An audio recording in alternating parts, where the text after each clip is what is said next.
Ted Honderich is a Canadian-born British philosopher, Grote Professor Emeritus of the Philosophy of Mind and Logic, University College London. His work has been mainly about five things: consciousness and mind, including the consciousness-brain relation, right and wrong in the contemporary world, particularly with democracy, terrorism and war, advocacy of the principle of humanity, determinism and freedom, particular problems in logical analysis and metaphysics, the supposed justification of punishment by the state, the political tradition of conservatism. He has given lectures and talks in British, continental European, Irish, American, Canadian, Asian, Russian, and African universities. Biography. Honderich was born Edgar Dawn Ross Honderich on 30 January 1933 in Baden, Ontario, Canada, an undergraduate at the University of Toronto, qualifying as B.A. in philosophy and English literature. He came to University College London to study under the logical positivist and Grote Professor A.J. Eyre, graduating with a Ph.D. in 1968.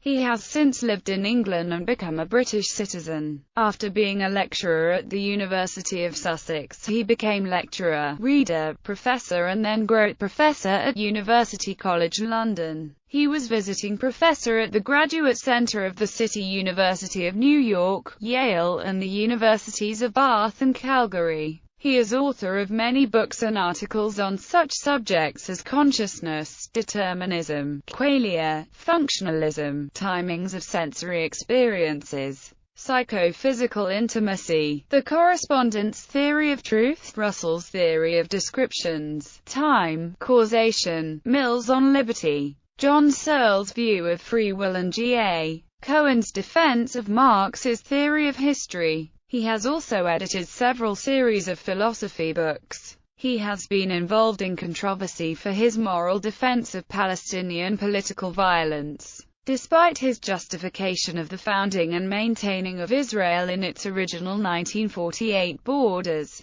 His papers in philosophical journals have been published in 3 volumes by Edinburgh University Press. He has appeared on radio and television, is the editor of the Oxford Companion to Philosophy, has written a philosophical autobiography and is chairman of the Royal Institute of Philosophy, where he inaugurated the annual lectures, subsequently published his Philosophers of Our Times. He is married to Ingrid Coggin Honderich. Consciousness. Honderich's theory of consciousness in the long book Actual Consciousness and the précis book Your Being Conscious is What? Where? replaces entirely his philosophy of mind in a theory of determinism, the mind, neuroscience and life hopes, and the précis book How Free Are You? The new theory derives from a database to the effect that being conscious, figuratively speaking, is something's being actual. This issues, by way of speculation, that disagreement about consciousness is significantly owed to no adequate initial clarification of the subject matter, and examination of 5 leading ideas of consciousness and existing theories of consciousness, and a specification of the objective physical world,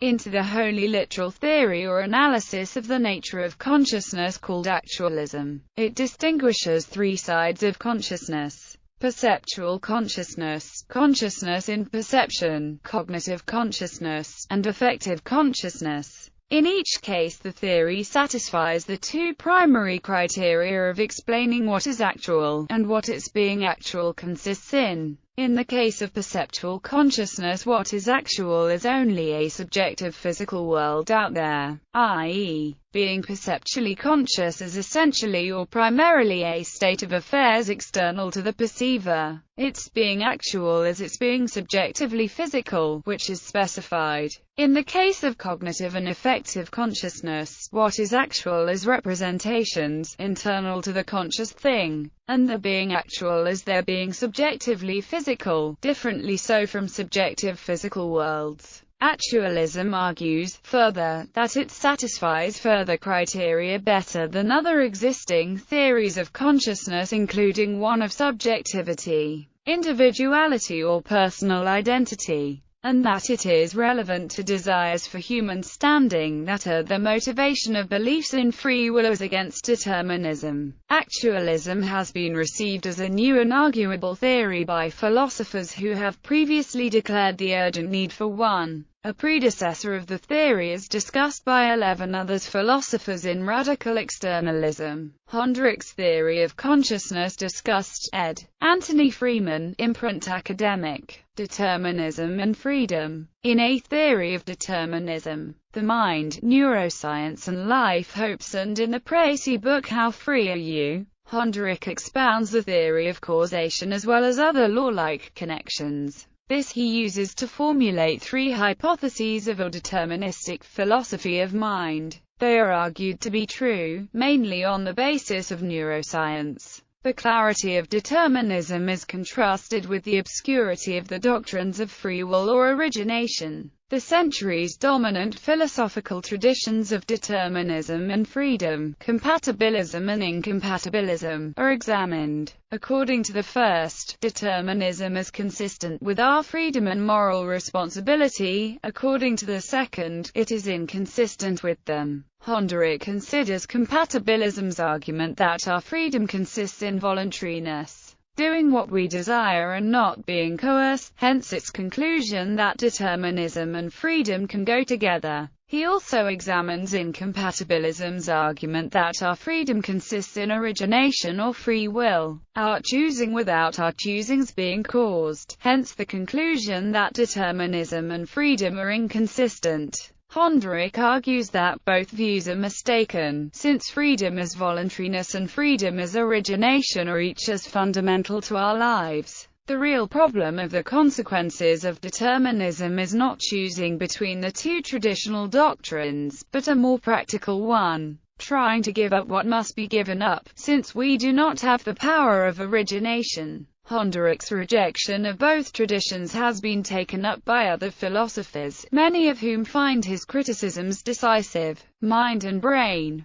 Honderich's union theory of mind and brain is defended in A Theory of Determinism. The union theory takes it as possible that conscious events like our choices and decisions are in a way subjective but are nevertheless physical, rather than near-physical events. They stand in a kind of law-like connection with neural events, sometimes called the supervenience of mental events on neural events. These psychoneural pairs, as Honderich calls them, are just effects of certain causal sequences, and are causes of our actions. This sort of physicalism, a predecessor to the notion of supervenience, has since been succeeded in Honderich's writings by the near-physicalism of radical externalism. Radical externalism holds that perceptual consciousness does not have a nomic-sufficient condition in a head but only a necessary one. Honderich argues that reflective and effective consciousness are different again. He also argues that this is consistent with contemporary neuroscience, rescues us from the argument from illusion or brain in a vat,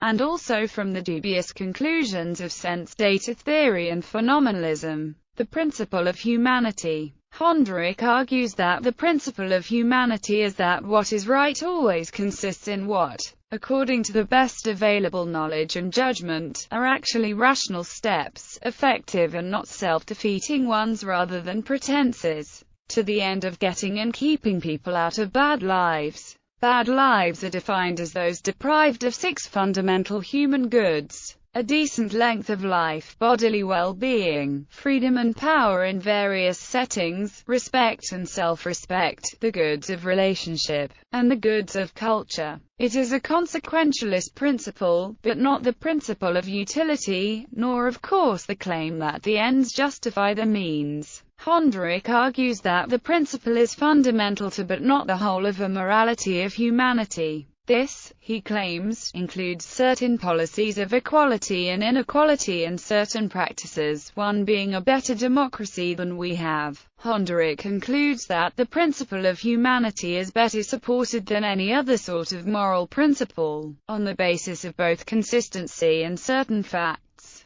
He takes it that non-consequentialist reasons are not really reasons at all, nor, he says, does the principle grant any distinction between acts and omissions. International Right and Wrong, Democracy, Terrorism. Following 9/11, Honderich published After the Terror. The author first lays out premises for what he terms the bad lives and good lives of those living in Africa and in rich countries respectively. With respect to bad lives, Honderich argues that our emissions have resulted in 20 million years of possible living time lost by a certain sample of Africans. He also considers the creation of Israel in 1948 and records what he describes as the bad lives of Palestinians as a result of what is called the neo-Zionist expansion of Israel since the 1967 war. Honderich asks whether those in the rich societies do wrong in doing nothing about bad lives.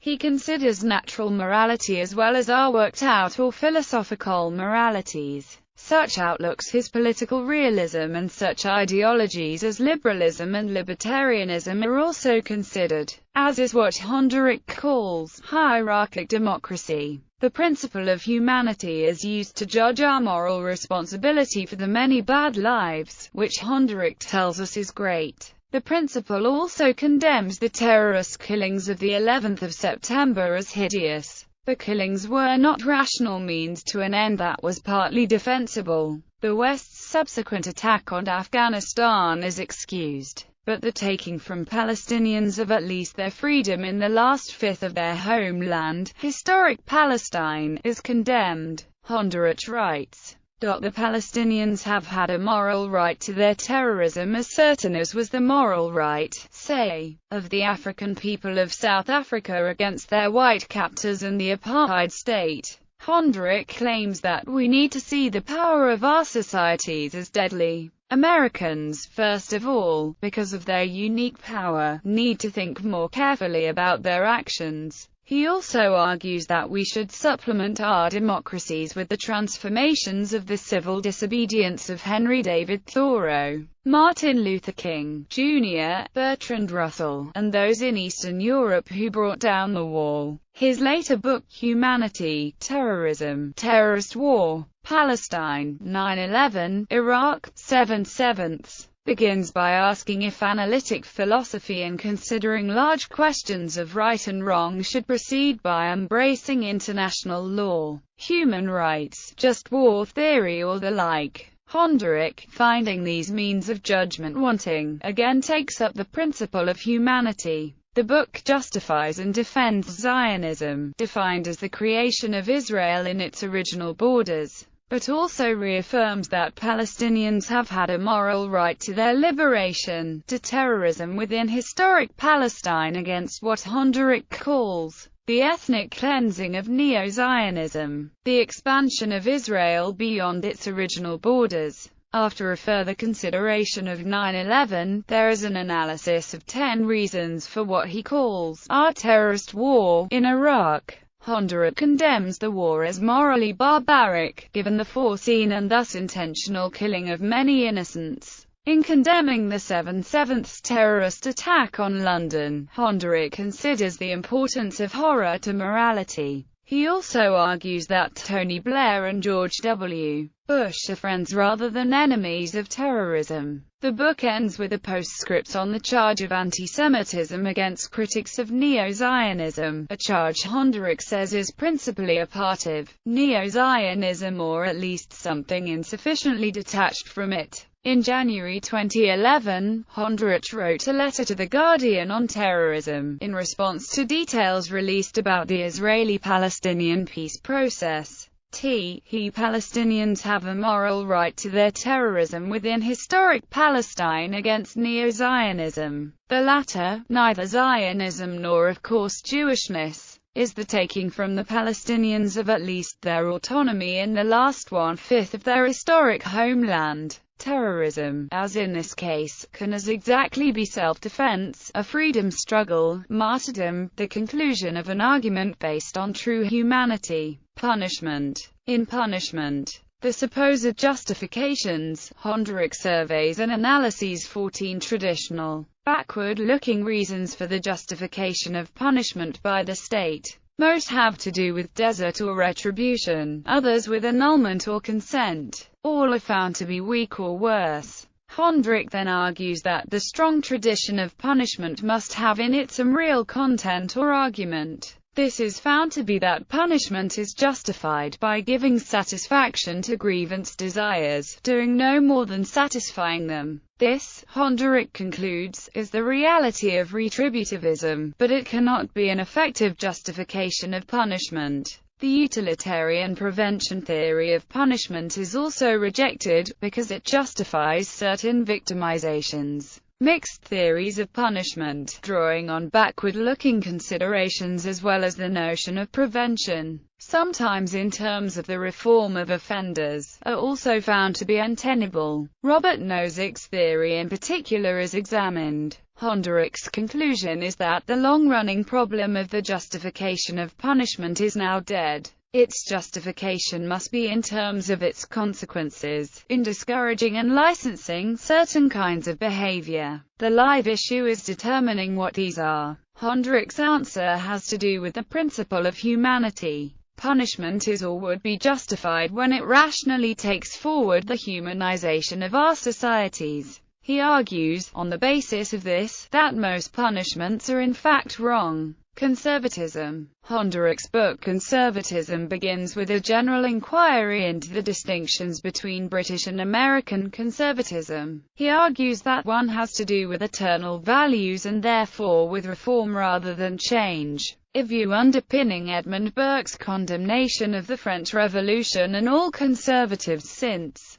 Other distinctions have to do with the right kind of political thinking and with human nature, with particular doctrines of incentive and reward, and with certain freedoms, including those of private property. Given these distinctions which set conservatism apart from other views, Honderich asks what underlies and brings these distinctions together. What is the rationale or underlying principle of conservatism? The answer he gives is not just that the conservative tradition is selfish. Its self-interest, he argues, does not distinguish it from other political traditions. What does distinguish it, Honderich concludes, is that it lacks a moral principle to defend its self-interest. It is unique in its amorality. Conservatism was enlarged as conservatism. Burke, Nozick, Bush, Blair, in 2005, and includes Honderich's consideration of whether Britain's new Labour Party is truly in the conservative political tradition. Controversy. Honderich has been involved in controversy since the publication of his book After the Terror in 2002. Honderich arranged with Oxfam in Britain and the publisher of After the Terror, Edinburgh University Press, to have the £5,000 advance on royalties go to the charity, along with more money from the publishers. The Canadian newspaper The Globe and Mail suggested that Oxfam was taking money from a terrorist sympathizer, and it then declined the contributions, for which it was judged adversely in the British media. The book was published in a German translation. Misha Brumlik, director of a Holocaust Center and professor of pedagogy at Frankfurt University, demanded publicly that the book be withdrawn from sale by the publisher, Surkamp Verlag. Despite the declaration by the philosopher Jürgen Habermas, who had recommended the translation, that the book was not anti-Semitic, it was withdrawn from sale.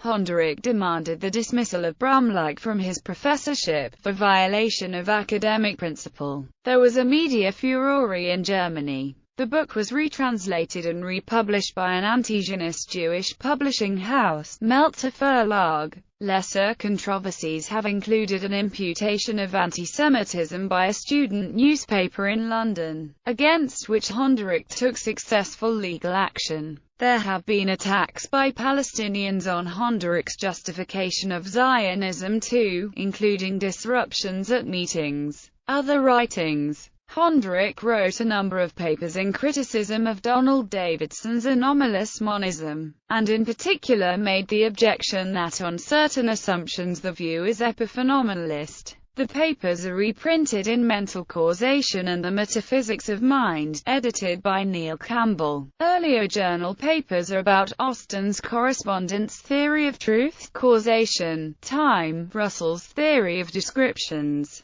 and John Stuart Mill's essay on liberty. Honderich, Philosophical Autobiography, Philosopher. A Kind of Life, is a personal and general picture of English academic life over several decades. An encyclopedia edited by him, the Oxford Companion to Philosophy, is in its second edition. Selected publications: Actual Consciousness, Oxford University Press, 2014. ISBN 978-0-19-871438-5. Your Consciousness is What?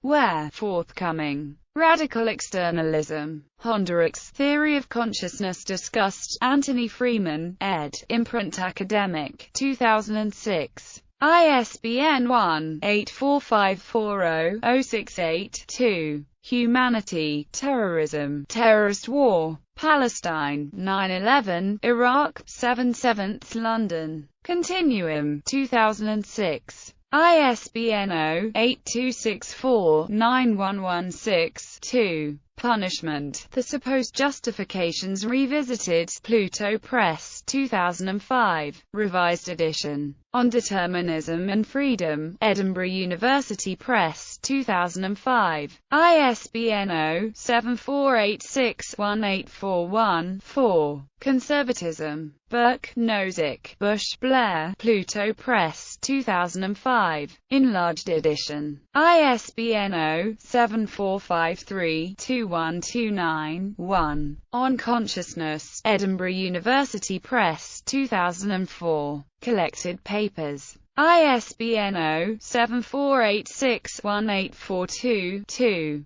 Terrorism for Humanity. Inquiries in Political Philosophy, Pluto Press, 2004, revised and retitled edition. ISBN 0-7453-2133-X. On Political Means and Social Ends, Edinburgh University Press, 2003. Collected papers. ISBN 0-7486-1840-6. After the Terror. Montreal, McGill Queen's University Press, 2003. ISBN 0-7735-2734-6. Revised and expanded edition. How Free Are You? The Determinism Problem. 2nd ed. Oxford. Oxford University Press, 2002. ISBN 0-19-925197-5. Philosopher. A Kind of Life. London. Routledge, 2001. ISBN 0-415-23697-5. A Theory of Determinism. The Mind, Neuroscience and Life Hopes. Oxford University Press, 1998. ISBN 0-19824469-X. Republished in 2 paperbacks. Mind and Brain and the Consequences of Determinism. 3 essays on political violence. Blackwell's Political Violence. Cornell University Press, 1976. ISBN 0631170405. Original Terrorism book, later revised in several editions. Punishment, The Supposed Justifications. Hutchinson, Harcourt Brace, 1969. ISBN 0-09-096900-6. Various later editions.